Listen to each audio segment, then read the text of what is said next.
मैं सत्य कहता हूं, इस संसार में कोई भी सुखी नहीं है। यदि सुखी है तो भगवान का दास। तुलसीदास विचार करो हरि भजन बिना सब जीव दुखारी। इसलिए हरि का चिंतन जितना हो जाए उतना ही कम है, उतना ही बढ़िया है। माता भक्ति की धारा प्रारंभ होती है विश्वास से।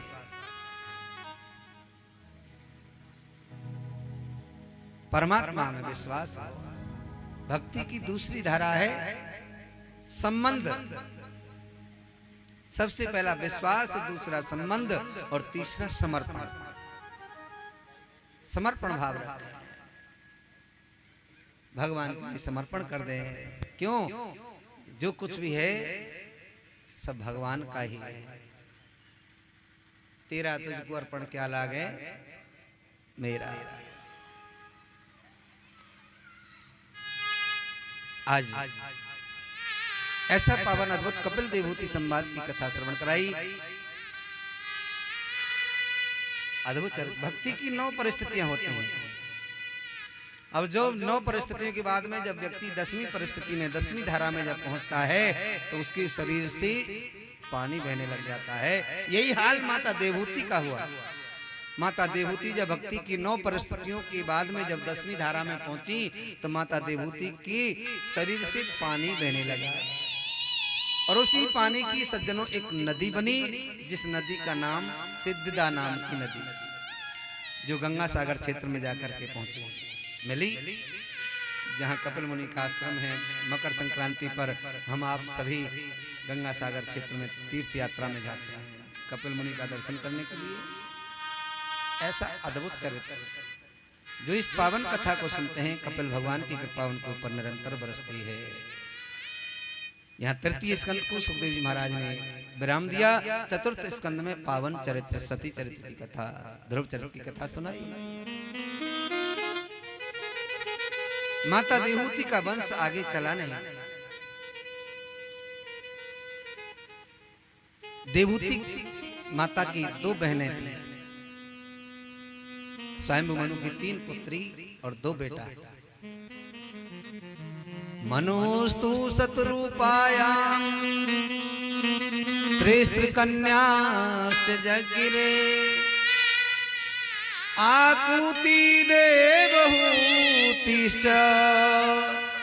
प्रसूति रीति विश्रुता। आकुति, देवहूति, प्रसूति। आकुति का विवाह रुचि प्रजापति के साथ में हुआ। देवहूति का विवाह कर्दम ऋषि के साथ हुआ। प्रसूति नाम की जो बहन है स्वयं मनु की पुत्री, वो दक्ष प्रजापति को ब्याही। उन्हीं के यहाँ सती का प्रादुर्भाव हुआ।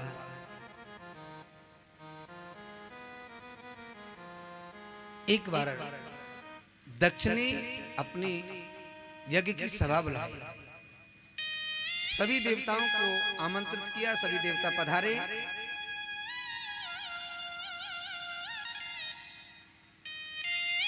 सती का विवाह शंकर भगवान के साथ में ब्रह्मा जी की नारद जी के कहने से कर दिया।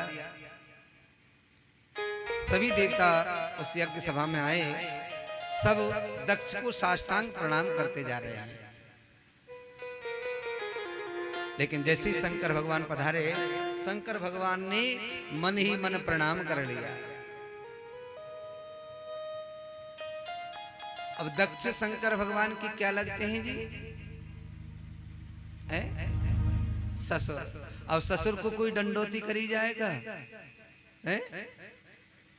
इसलिए मन ही मन प्रणाम कर लिया। जब साष्टांग प्रणाम नहीं किया शंकर भगवान ने तो दक्ष क्रोधित हो गए।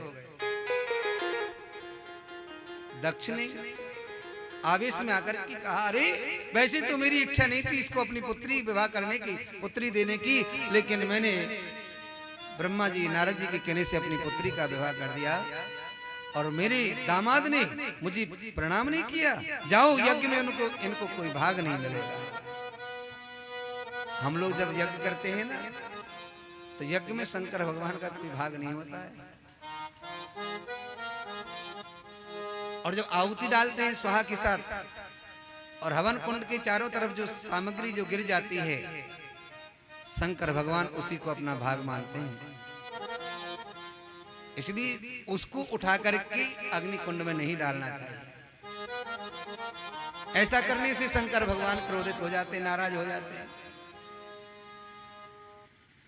दक्ष ने फिर जब यज्ञ का आयोजन किया, सभी देवताओं को निमंत्रण चिट्ठी पत्र गए, लेकिन शंकर भगवान के लिए कोई आमंत्रण पत्र नहीं। दक्ष के यज्ञ में सब विमानों में बैठकर के देवता जा रहे हैं। आकाश मार्ग से कैलाश पर्वत के ऊपर होकर के जैसे ही गुजरने लगी, माता सती कहने लगी भूत भावन भोलेनाथ से, हे प्रभु, ये देवता विमानों में बैठ करके कहाँ जा रहे हैं? मुझे लग रहा है कि मेरे पिता के यहाँ यज्ञ हो रहा है, शायद उस यज्ञ में ये विमानों में बैठ करके देवता जा रहे हैं। महाराज आप भी चलिए ना।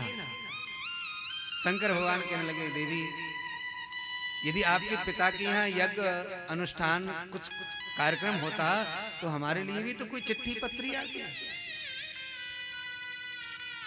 सती बार बार आग्रह करे, नहीं महाराज, चिट्ठी पत्री तो लेट हो सकती है। पहले तो चिट्ठी पत्री सारे कार्यक्रम हो जाते थे ना, जब चिट्ठी पत्री आवे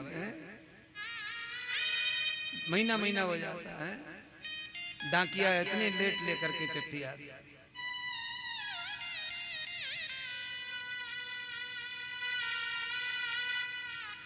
सती बार बार आग्रह कर रही है,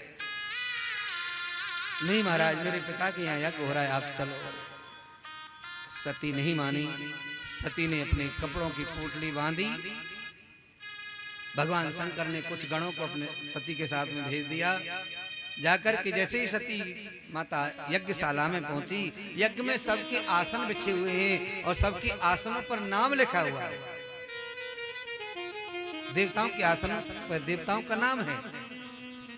माता सती यज्ञशाला में घूमती जा रही हैं। जितने भी आसन थे सब आसनों को देखा, लेकिन शंकर भगवान का कोई आसन नहीं था। एक प्रकार से सज्जनों, सती के शरीर से अग्नि की ज्वाला दहकने लगी कि पति का इतना अपमान, पति के लिए कोई आसन भी नहीं। तुरंत सती अनाहुत होकर के यज्ञशाला में गई। यज्ञ कुंड में अपने शरीर की आहुति दे दी। शंकर भगवान को पता चला। शंकर भगवान ने अपनी जटा उखाड़ी और जैसे ही जटा जमीन पर पटकी, उससे एक वीरभद्र नाम का वीर उत्पन्न किया और वीरभद्र ने जाकर के उस यज्ञ को विध्वंस कर दिया। पूखा के दांत तोड़ दिए, भृगु की दाढ़ी नोच दी, सबको दंडित कर दिया। सब देवता दौड़े दौड़े भूत भावन भोलेनाथ की शरण में आए। आकर के भगवान भूत भावन भोलेनाथ से क्षमा याचना की। नमामि समीशान निर्वाण रूपम विभुम व्यापकम ब्रह्म वेद स्वरूपम निजम निर्गुणम निर्विकल्पम निरीहम चिदाकाशमाकाशवासम भजेहम। सब देवताओं ने भूत भावन भोलेनाथ से क्षमा मांगी, क्षमा याचना की, प्रभु क्षमा कर दीजिए। भगवान भोलेनाथ ने सबको क्षमा किया। स्वयं भगवान गए, अब पूखा की दांत लगा दिए। भृगु की दाढ़ी नोचनी थी ना, तो बकरे की दाढ़ी लगा दी। सबको यथावत कर दिया। शंकर भगवान गए अग्नि कुंड में। जो सती का शरीर गल गया है, उस गले हुए शरीर को नारायण भगवान का ध्यान करते करते शंकर भगवान ने उठाया और अपने कंधे पर रख करके नारायण का ध्यान करके भूत भावन भोलेनाथ जा रहे हैं। और सती के शरीर का एक एक अंग गिरता जा रहा है।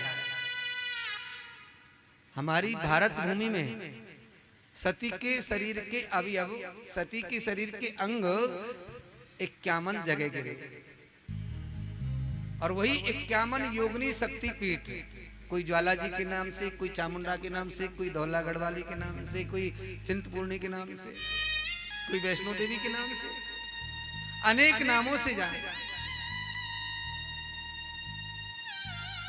सती के मंदिर जहां जो अंग गिरा उसी का नाम वहीं पड़ गया। ऐसा अद्भुत सती चरित्र सुखदेव जी महाराज बड़ी उत्सुकता से कथा श्रवण करा रहे हैं। आज आकुति, देवहूति, प्रसूति 3 पुत्रियों के बाद में स्वयंभू मनु के महाराज के यहाँ 2 बेटा हुई, प्रियव्रत और उत्तानपाद। प्रियव्रतो उत्तानपादो सतरूपा पते सुतौ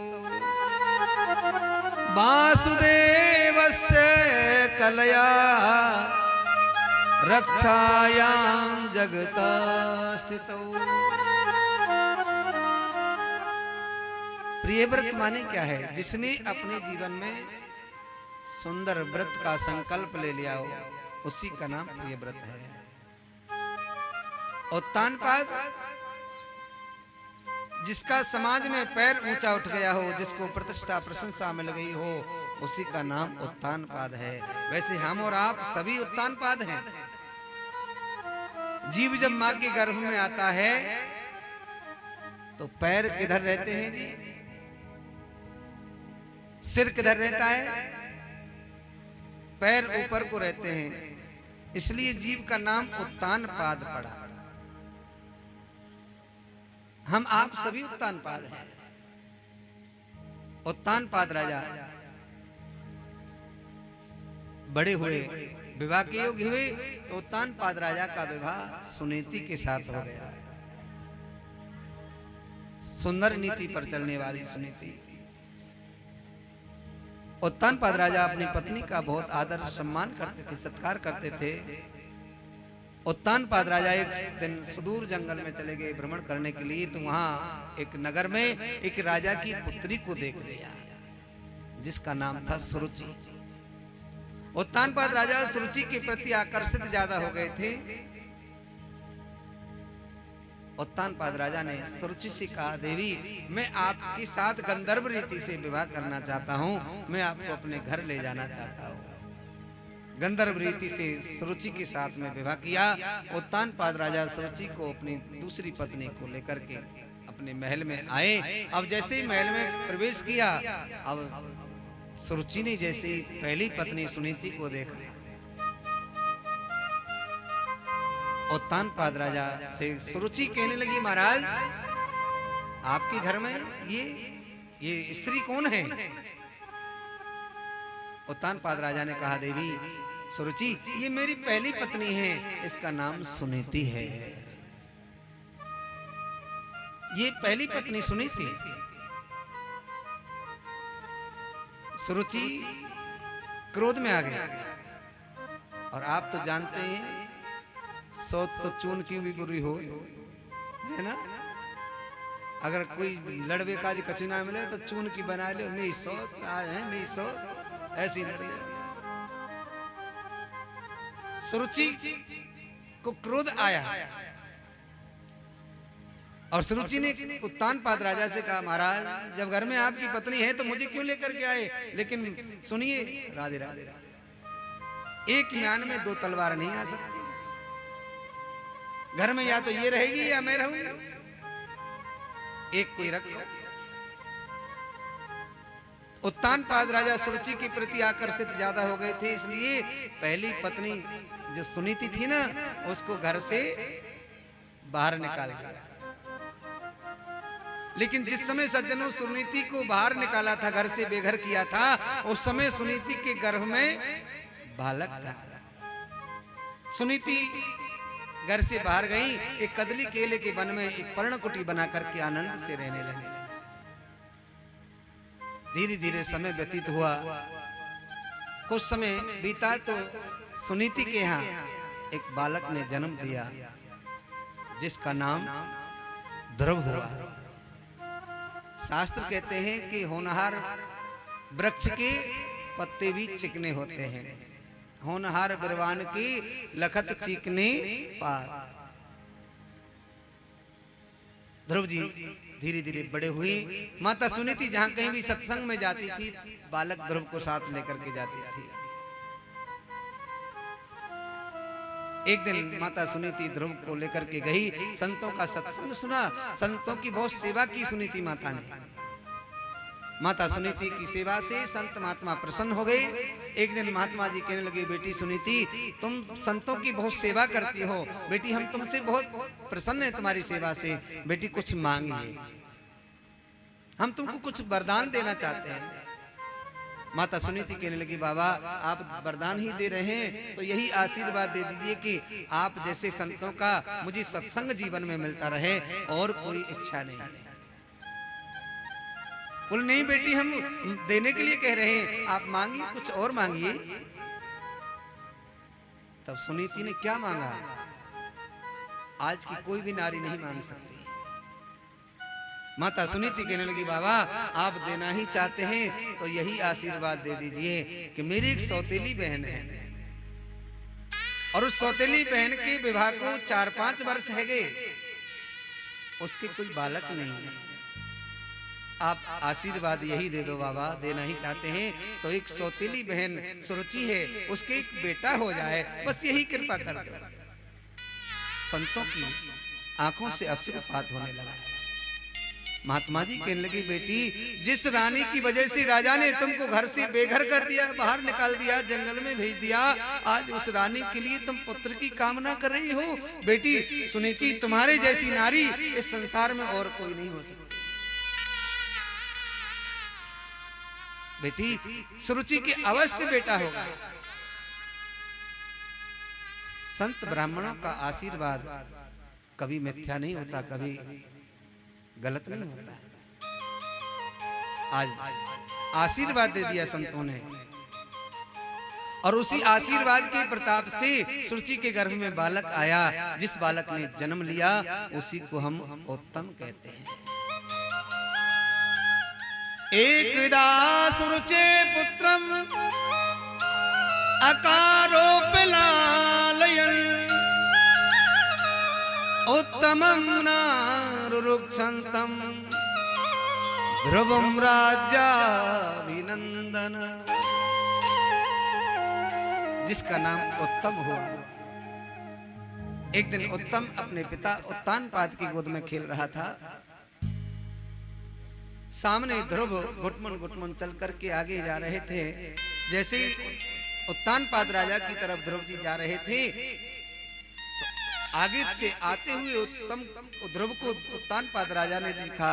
उत्तानपाद राजा गदगद हो गए। बेटा ध्रुव, आओ बेटा मेरी गोदी में आ जाओ।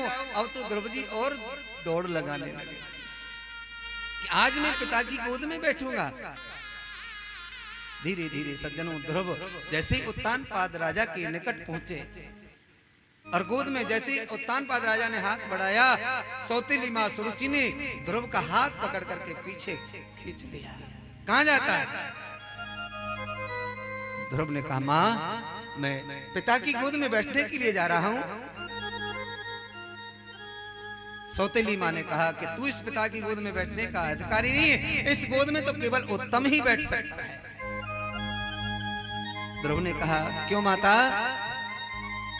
क्या ये मेरे पिताजी नहीं है जो मैं इनकी गोद में नहीं बैठ सकता?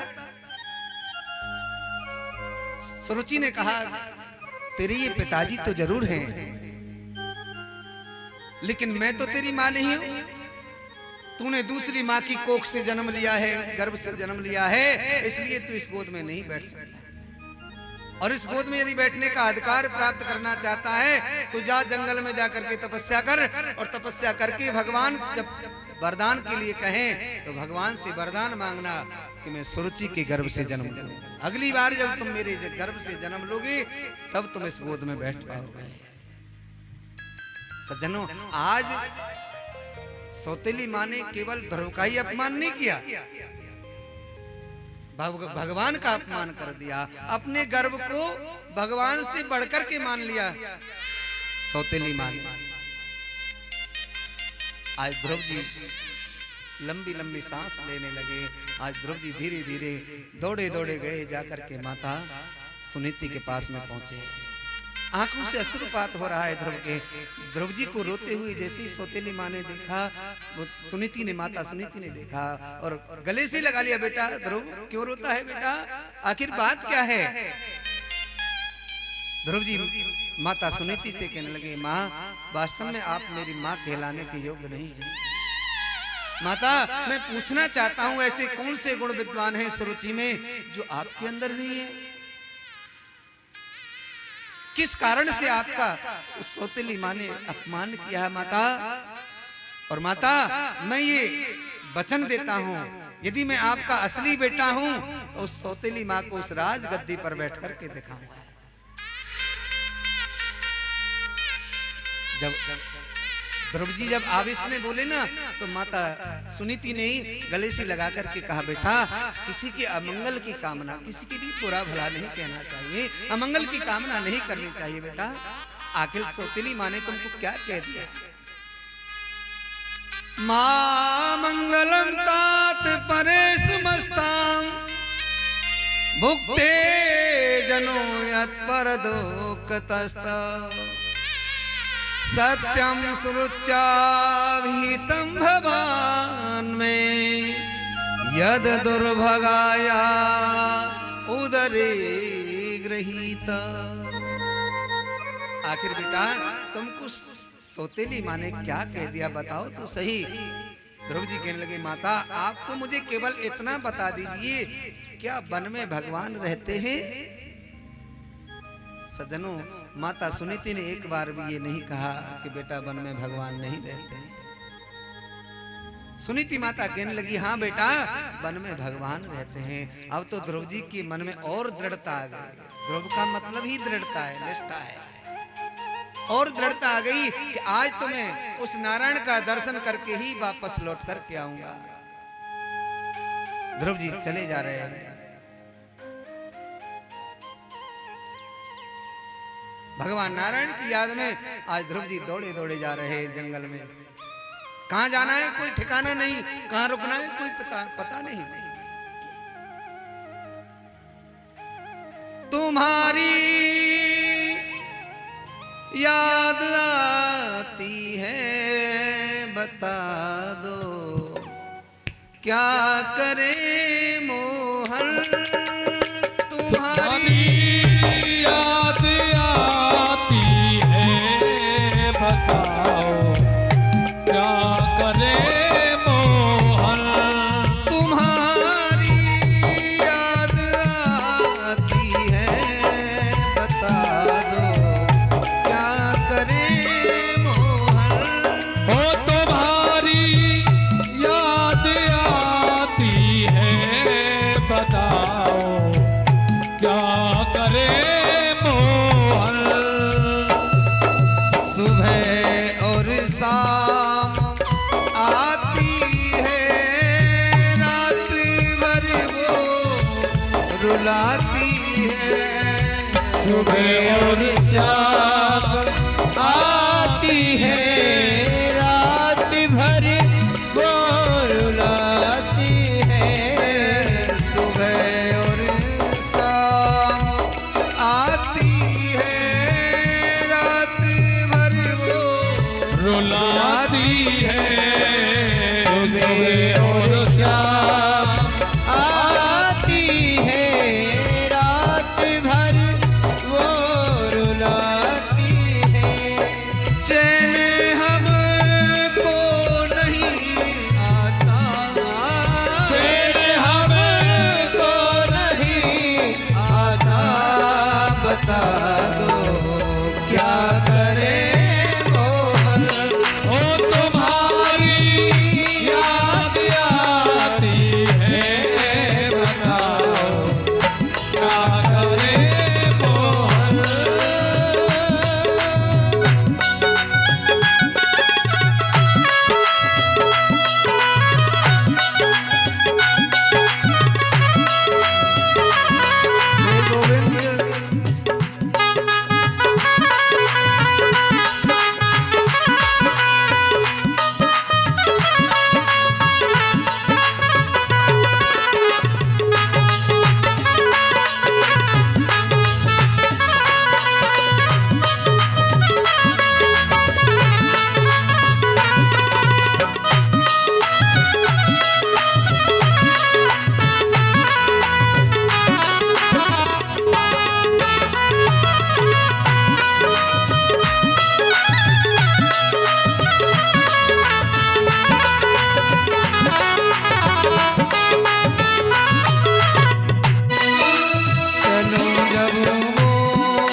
चलो जब वो ना चलने दे, रुकूं जब वो ना रुकने दे, चलो जब वो न चलने दे, रुकूं जब वो न रुकने दे। हाय चलो जब वो ना चलने दे, रुकूं जब वो ना रुकने दे, मिलूं औरों से न मिलने दे, मिलूं औरों से न मिलने दे, बता दो क्या करे वो हर।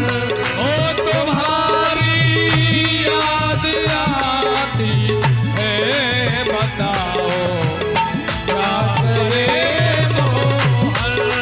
तुम्हारी याद आती है, बता क्या करे मोहन।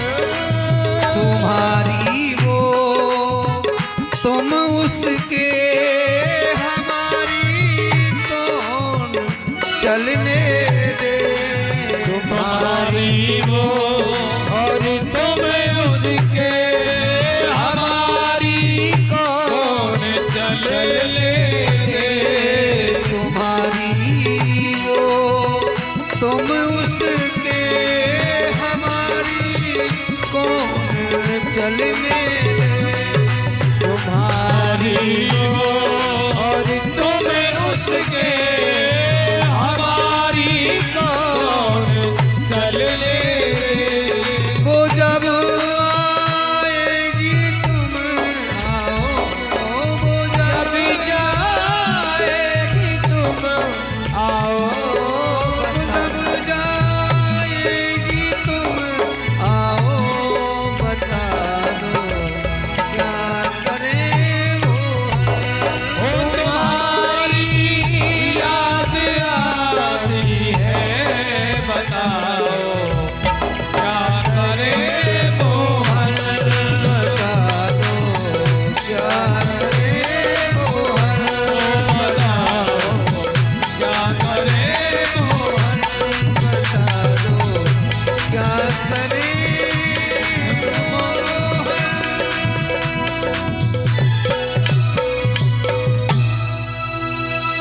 मुनि नारायण भगवान की जय जय जय श्री राधे।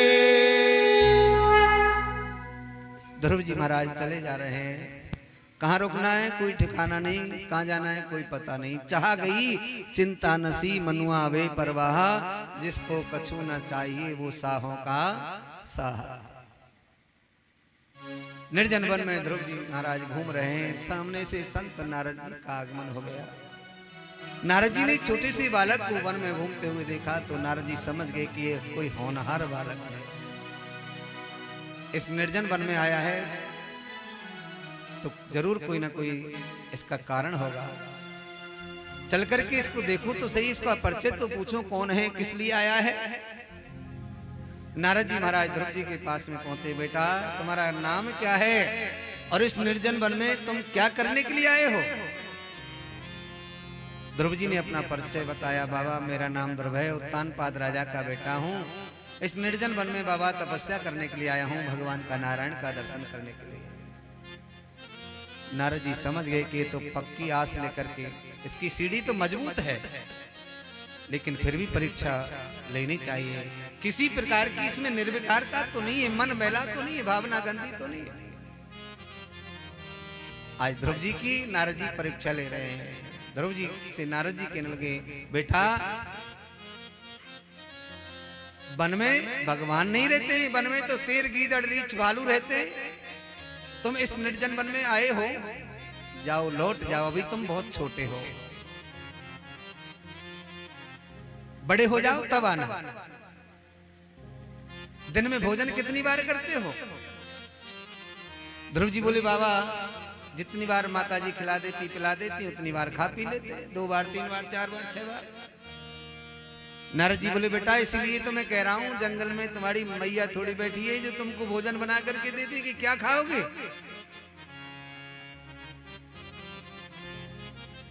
ध्रुव जी महाराज कहने लगे बाबा जीव जब जन्म लेता है तो जन्म लेने से पहले वो परमात्मा वो नारायण वो गोविंद माँ के स्तनों में दूध की व्यवस्था कर देता है। जब वो दूध की व्यवस्था कर सकता है बाबा तो इस निर्जन वन में वो अन्न की भी व्यवस्था करेगा। जब दांत नहीं तब दूध दियो, अब दूध दियो कछु अन्नहु देगो, दांत दी कछु अन्नो देगो। वो परमात्मा यहाँ भी कुछ ना कुछ व्यवस्था करेगा। नारद जी समझ गए कि ये तो पक्का विश्वास लेकर के आया है। नारद जी ने कहा बेटा तुम नारायण का दर्शन करने के लिए आए तो हो, लेकिन ये बताओ तुमने अपने जीवन में गुरु बनाया कि नहीं। और बिना गुरु के भगवान का नारायण का दर्शन नहीं होता है, गति नहीं होती। ध्रुव जी बोले बाबा गुरु तो मैंने नहीं बनाया अभी तक, आपने मेरा इंट्रोडक्शन तो ले लिया, मेरा परिचय तो आपने ले लिया, लेकिन बाबा आप तो बताओ आप कौन हो। नारद जी कहने लगे बाबा बेटा मेरा नाम नारद है, मुझे नारद कहते हैं। नारद नाम सुनते ही ध्रुव जी कहने लगे बाबा आप नारद नहीं हो, आप तो कोई ढोंगी खड़िया पलटन बाबा लग रहे हैं। बोले नहीं बेटा मेरा ही नाम नारद है। बोले नहीं बाबा आप तो कोई पाखंडी ढोंगी बाबा लग रहे हैं, संत महात्मा लग रहे हैं। क्योंकि मेरी माँ कहती थी जिसको भी एक बार नारद जी मिल जाएं उसे नारायण का दर्शन जरूर होता है। और आप तो बाबा मुझे नारायण से विमुख कर रहे हो, अलग कर रहे हो, इसलिए आप नारद नहीं हैं, आप तो कोई ढोंगी पाखंडी हो। तुरंत नारद जी ने ध्रुव को गले से लगा लिया। बेटा मेरा ही नाम नारद है, मैं तो तुम्हारी परीक्षा ले रहा था, तुम तो परीक्षा में पास हो गए। ध्रुव जी बोले बाबा आपने जब परीक्षा में पास कर दिया तो आपसे बढ़कर के मुझे कौन गुरु मिलेगा, आप ही मुझे गुरु मंत्र दे दीजिए। नारद जी ने ध्रुव जी के कान में मंत्र दे दिया। कौन सा? ओम नमो भगवते तुभ्यं वासुदेवाय धीमहि प्रद्युम्नाय निरुद्धाय नमः संकर्षणाय च। द्वादशाक्षर मंत्र दे दिया, ओम नमो भगवते वासुदेवाय। बेटा जमुना जी में स्नान करके आचमन लेकर के आप वट वृक्ष के नीचे इस मंत्र का तुम निष्ठा से जाप करो, तुमको अवश्य नारायण का दर्शन होगा। ध्रुव जी मंत्र लेकर के चले गए, जमुना में स्नान किया, आचमन किया और मथुरा में ध्रुव जी ध्रुव टीले पर जाकर के वट वृक्ष के नीचे तपस्या करने लगे। ध्रुव जी के भजन का पहला महीना प्रारंभ हुआ, द्वादशाक्षर मंत्र का जाप कर रहे हैं। ओम नमो भगवते वासुदेवाय, ओम नमो भगवते वासुदेवाय, ओम नमो भगवते वासुदेवाय, ओम नमो भगवते वासुदेवाय, वासुदेवाय प्रभु वासुदेवाय, वासुदेवाय प्रभु वासुदेवाय। सभी गाइए वासुदेवाय प्रभु वासुदेवाय, वासुदेवाय प्रभु वासुदेवाय। ओम नमो भगवते वासुदेवाय, ओम नमो भगवते वासुदेवाय, ओम नमो भगवते वासुदेवाय। कितनी जोर से बोल रहे हैं राम राम है, धीरे धीरे बोल कोई सुनना ले। ऐसे बोल रहे हैं। बोलो राधे राधे, जोर से बोलो। ध्रुव जी के भजन का पहला महीना प्रारंभ हुआ। 3 दिन तक ध्रुव जी महाराज ने कुछ भी नहीं खाया पिया। तीसरे दिन फल खा करके रहने लगे। प्रथम मास फल खाई बिताए, दूसरे सूखे पात चबाए। पहला महीना भजन का प्रारंभ हुआ, 3 दिन तक कुछ भी नहीं खाया, तीसरे दिन शाम को फल खा लेते। अखंड भजन चल रहा है, ओम नमो भगवते वासुदेवाय। भजन का दूसरा महीना प्रारंभ हुआ, 6 दिन तक कुछ भी नहीं खाया, फल खाना भी बंद कर दिया, पत्ते खाने लगे। अखंड भजन चल रहा है, तीसरा महीना प्रारंभ हुआ, 9 दिन तक कुछ भी नहीं खाया,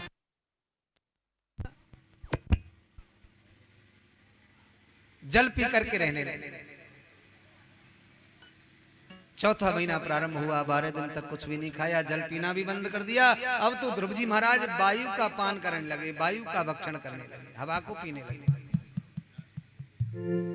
पंचमी मासनु प्राप्ते जित श्वासो नृपात्मजा ध्यायन् ब्रह्म पदैकेन तस्थौ स्थाणो सुचालय। ध्रुव जी महाराज के भजन का 5वां महीना प्रारंभ हुआ, अखंड भजन चल रहा है। अब तो वायु को धीरे धीरे धीरे धीरे ध्रुव जी महाराज अपने ब्रह्मरंध्र में ले गए, सांस को रोक दिया। अब ध्रुव जी का सांस रुक गया सज्जनों, तो जितने भी प्राणी हैं ना संसार में, कोई सांस नहीं ले रहा है, सबका कंठ रुक गया, कोई सांस नहीं ले पा रहा। सब देवता घबरा गए, देवता दौड़े दौड़े गए ब्रह्मा जी के पास में जाकर के कहने लगे, महाराज हमारा कंठ रुक गया है, हम सांस नहीं ले पा रहे हैं, हमारी रक्षा करो। ब्रह्मा जी बोले, भैया जो हाल तुम्हारा हो रहा है वही हाल हमारा भी हो रहा है, हम भी सांस नहीं ले पा रहे हैं, चलो भगवान विष्णु के पास चलते हैं। बोलो राधे राधे। ब्रह्मा आदि सभी देवता नारायण भगवान के पास में आए, आकर के भगवान नारायण से प्रार्थना की, नैवं विदामो भगवन् प्राणरोध। हे प्रभु, हे नारायण, हे गोविंद, हमारे प्राण, हमारे कंठ रुक गया है, हम सांस नहीं ले पा रहे हैं, आप हमारी रक्षा करो। भगवान नारायण ने कहा, देखो देवताओं, आप चिंता मत करो, मेरा एक प्यारा भक्त, छोटा सा बालक मेरा बड़ी निष्ठा से नाम पुकार रहा है, मैं अभी जाकर के उसको दर्शन देता हूं, तुम्हारा प्राण वायु चलने लग जाएगा, तुम सांस लेने लग जाओगे। भगवान नारायण जहां ध्रुव जी तपस्या कर रहे थे, ध्रुव जी के सामने चतुर्भुज रूप में भगवान प्रकट हो गए। बोलिए चतुर्भुजी भगवान की जय। जैसे ही ध्रुव जी ने नारायण भगवान का दर्शन किया, अब ध्रुव जी ने जैसे ही भगवान को देखा, हाथ जोड़ करके ध्रुव जी खड़े हो गए। अब 4-5 वर्ष का बालक क्या जाने स्तुति करना, भगवान को कैसे मनाते हैं, कैसे ध्यान करते हैं। हाथ जोड़ करके ध्रुव जी खड़े हो गए, कुछ बोल नहीं पा रहे हैं। भगवान मन में सोचने लगे कि ध्रुव जी मेरी स्तुति करना चाह तो रहा है, लेकिन छोटा बालक है, स्तुति कर नहीं पा रहा है। तो भगवान ने सज्जनों क्या किया, भगवान ने अपना शंख लेकर के ध्रुव जी के कपोल पर लगा दिया। जैसे ही ध्रुव जी के गाल पर शंख लगाया, तो ध्रुव जी को 4 वेद, 6 शास्त्र, 18 पुराण सब याद हो गए। देखिए भगवान यदि कृपा कर दें तो लंगड़ा पहाड़ पर चढ़ सकता है, गूंगा बोल सकता है, मूकम करोति वाचालम पंगुम लंघयते गिरिम यत् कृपातम हम वंदे परमानंद माधवम। लेकिन बिना माधव के, बिना गोविंद के पत्ता भी नहीं हिलता। आज भगवान ने ध्रुव जी पर कृपा कर दी। भगवान ध्रुव जी से कहने लगे, बेटा मैं तुम्हारी तपस्या से बहुत प्रसन्न हूं, मांगिए क्या चाहिए। ध्रुव जी कहने लगे, प्रभु इस झांकी को देखने के बाद में मांगने की इच्छा नहीं रहती है, क्योंकि जीव की वाणी जो है वो सोई हुई रहती है। वो कब जागती है, जो जान नहीं ताही देहो जनाई, जनाई, जो जान नहीं ताही देहो जनाई, और जो जाने ताही देहो जनाई, जानत तुम्हारी तुम्हें हो जाए, हो जाने तुम्हें तुम्हें जाए।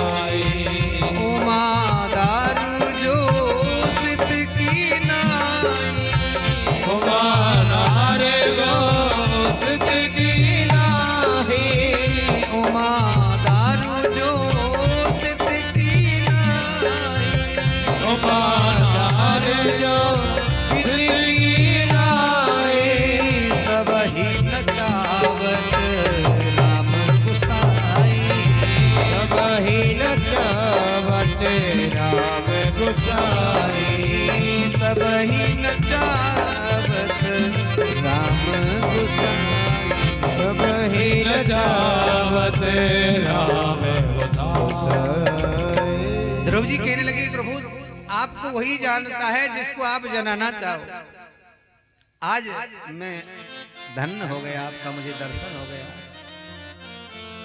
भगवान मन ही मन सोचने लगे कि ध्रुव जी जिस काम के लिए वन में आए उस काम को तो बोल ही नहीं रहे।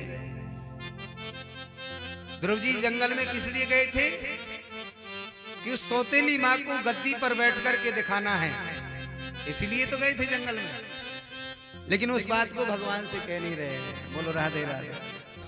भगवान ने दोनों हाथ उठा करके आशीर्वाद दे दिया, जाओ ध्रुव तुम्हारा जो संकल्प है वो तुम्हारा संकल्प पूरा होगा।